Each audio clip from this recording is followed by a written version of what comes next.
हाँ जी, BSc first year असें अज आपां बी सैक्शन स्टार्ट कर रहे हैं। इंपॉर्टेंट पार्ट है, ठीक है।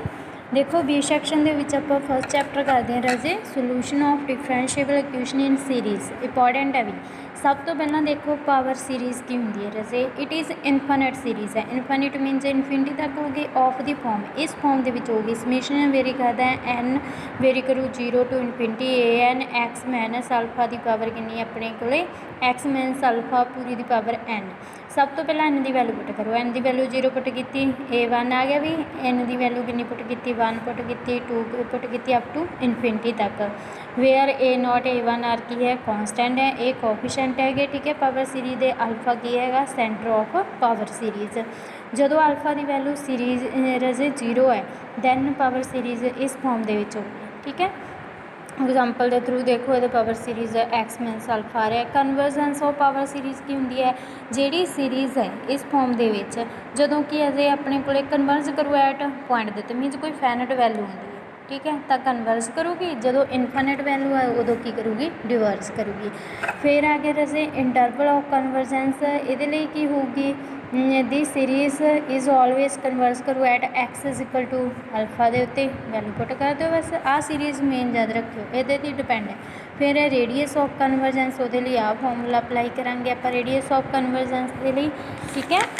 तो इदू देखो रजे एनालिटिक फंक्शन, एनालिटिक फंक्शन की होंगे जो वैल्यू अपने को फाइनाइट आई जाए।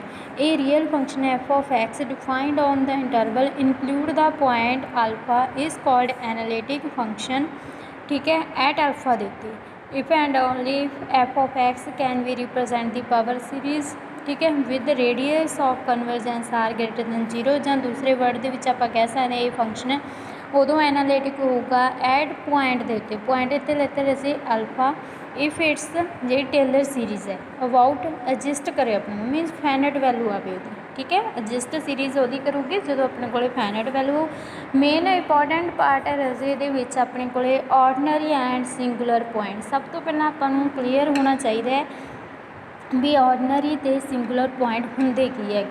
सब तो पहला रजे let the second order homogeneous differential equation आ गई। होमोजीनियस क्लीयर है भी जी इक्वेशन कि को आए 0 है, ठीक है। सैकेंड ऑर्डर लैनी है इस फॉर्म के होगी five naught x d square y point d x square five one x d y point d x P Q कुछ मर्जी ले लो इतने जोड़ा फाइव वन है not equal to 0 we can write इस फॉर्म के भी आप लिख सकते हैं। मीनस की है रसे भी जोड़ा क्यू नॉट है उन्होंने आप पूरी टर्म से की करता डिवाइड करता भी जोड़ा d square y point d x square का ऑप्शन है पूरी तो डिवाइड करता तो इस फॉर्म के अपने को इक्वेशन बन गई।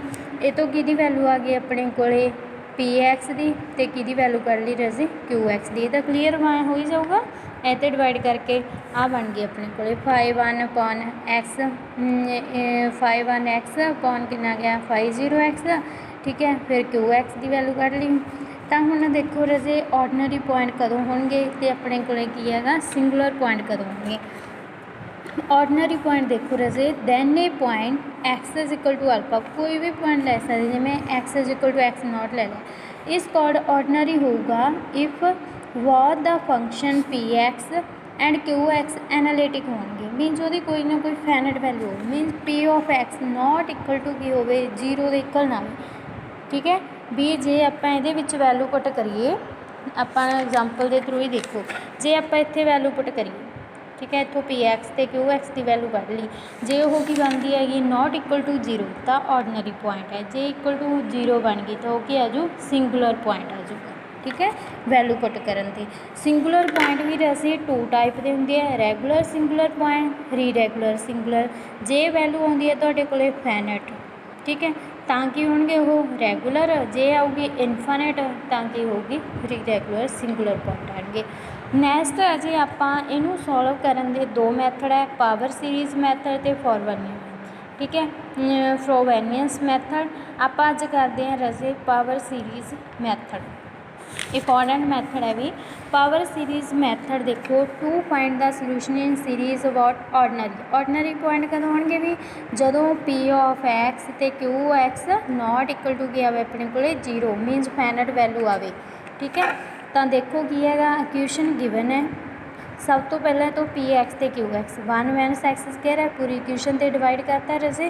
ਹੁਣ एक्स की वैल्यू 0 पुट करके देख ली आप इन्होंने कहा ना अबाउट 0 दे एक्स की वैल्यू 0 पुट करके देखो तो पी ऑफ एक्स ते क्यू एक्स की वैल्यू तुहानूं कोई ना कोई वैल्यू मिलेगी मीनस 1 2 कुछ एवें की वैल्यू मिलू पुट करके देखो पी 1 आऊ क्यू 2 कुछ भी आ सकता है पुट करके देखना है। तो देखो हम फाइनल वैल्यू है रजे तो की होगी जदों अपने कोले की आ जाए P x is equal to 0 ठीक है पी एक्स की वैल्यू 0 पुट की है P x not equal to 0 तो ऑर्डनरी सोल्यूशन एग्जिस्ट हो गया अपने को।